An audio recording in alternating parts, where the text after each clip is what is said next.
Anyway, I'm listening to the boys there, right? Myself included here, I have to mention to you, we've just come back for a World Cup in Qatar, where I'd have to say there might have one or two human rights issues there. So are we not just all hypocrites? Come on. I find it unbelievable why we seem to be picking on Jordan Henderson for some reason, when if you look through recent history, we're all guilty of it. I didn't go to Qatar. Yeah. Newcastle's ownership. I keep going on about World Cup. No, you missed that. I didn't go. No, because you were getting a Dwayne Eddies back here. That's how you never went. No. In an interview with The Athletic, Jordan has said he believes that himself and others playing in Saudi should be viewed as positive, and it's not always about money. He addressed criticism from the LGBTQ groups, saying that he understands why people are upset. Yeah, he gets that, but does say that Saudi religion and culture needs to be respected too. I don't know where to go with this, Ali. I don't think he can win, to be honest. Well, he can't win. It's clearly proven. I'm just a little bit surprised. Well, he's just got to take it in the chin then. Look, take your money, play your 2 years, come back tax-free, happy days, and just say, shrug your shoulders. He's come out and said, Jordan, that he's not motivated by money, right? Now, I look at the fella, and I'm taking that as read, because I think it's just the way he plays the game, the way he trains, the way he works. I think clearly, like the rest of us, he has to be motivated by money in some way, shape or form, because we all are, right? But I don't think it's the top of his tree when it comes to playing football. I definitely agree with that. But there has to be an element of the financial package being very lucrative to him in terms of going. That has to be, for me, one of the main reasons, if not the main reason why you would go. The same with the live golfers. I don't have a problem with them going or taking it. I have a problem with what they said. Their reasons were, we're going to promote the game here, we're going to do this over there, so we're going to, take the game to a new. No, you're not. You're going for money, right? So just be honest with us, right? Don't treat us like daft wee boys. You're playing in the Live Tour because it is financially. And you're not going to make that money at your age now. Correct. It's nearly impossible for you to knock that back. I get that. It's just the whole hypocrisy of why we've just turned on Jordan Henderson for all of a sudden, when, like I said, we were all in Qatar last year. Here's one for you. Why doesn't Mo Salah come out and say, no, money doesn't motivate me, I'm staying at Liverpool?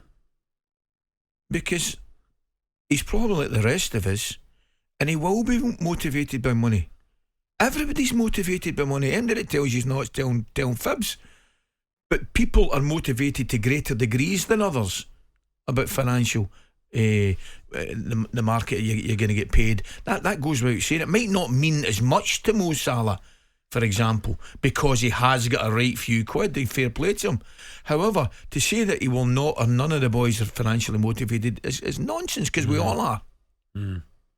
It's just that I don't know what you think yourself. I don't know why all of a sudden we've just turned on Jordan Henderson. There's certainly been a heck of a reaction to his article with David Ornstein from The Athletic on yesterday, and he kind of predicted that there would a backlash. Yes, there would be a backlash, and there certainly has. And if Mo Salah goes, you think there'll be an even bigger backlash?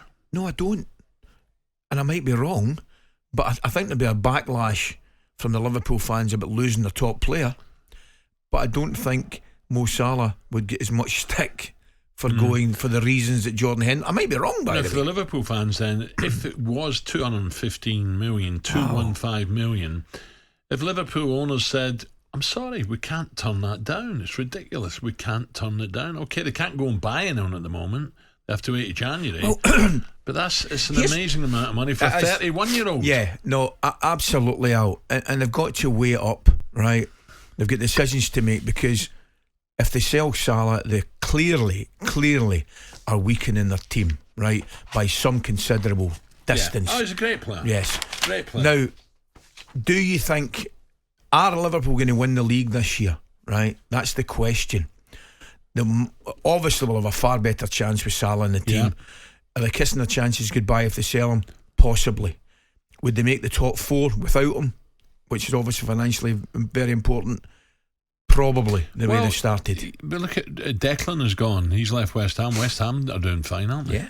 Well, it's the same old I tell story. you what, There's no player bigger than any club. No, let me quickly go to our Saudi correspondent and get the very latest, Ali.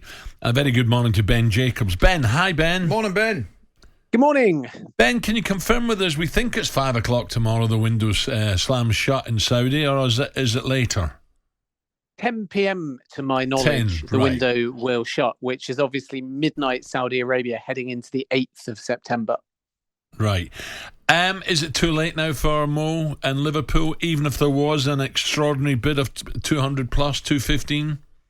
I think it's been too late for a while because Liverpool can't replace and because the stance hasn't changed and Mo Salah's not forcing the move. So we've seen other instances. Damari Gray, for example, is about to join Steven Gerrard's Al Ittifaq and play with Jordan Henderson, and money is clearly a big factor there, and he's been forcing the move. Alexander Mitrovic forced the move, but Mo Salah's been calm, he's been focused, he's made sure that he's been respectful to Liverpool, and part of that is because he's going to have this option again in 2024, so I think it would be extremely unexpected if Mo Salah ends up joining Al Ittihad in the next 24 hours. And also from Liverpool's point of view, they're still denying at this stage that they've formally received a second bid. We'll wait and see whether that changes today. But a lot of this talk about 215 million is being driven in the media. And Liverpool still maintain that the only offer so far that they've received is the one that they instantly rejected for 150 million. Ben, what about why? Can you just pinpoint for us why that Jordan is getting so much stick when other players have gone? Why have they focused on him, these groups?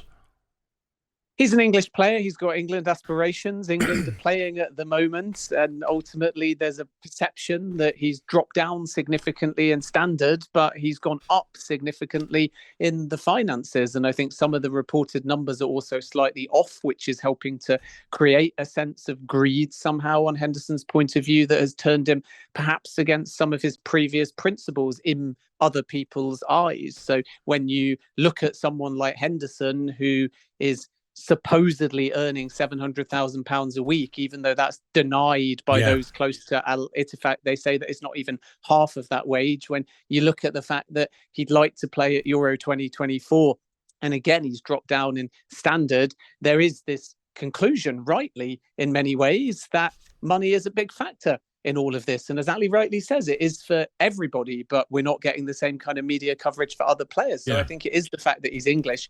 I also think that people have looked at the social media too, and they don't buy some of the explanations that Henderson gave in that interview, because he posted, for example, a Arabic quote, and below it he said something like, "Great win, looking forward to joining up with the lads." And people, I think, feel like he's getting paid for little things like that, even though Henderson denied it. Because if you translate that Arabic, it doesn't sound like Jordan Henderson's words. And then, of course, we have the fact that he's always been an ally of the LGBTQ plus community. So when people saw his announcement video and it appeared like the rainbow armband had been digitally altered and changed to grey, I think, again, people felt like, wait a minute, this is someone that was an ally for the LGBTQ plus community. Yeah. And now he's gone to Saudi Arabia and maybe he's changed his stance. So it all looks a bit disingenuous to some people, and I can understand that. But I also think you're absolutely right that it is sort of one approach in the media to Henderson and another approach to everybody else that's gone to Saudi Arabia.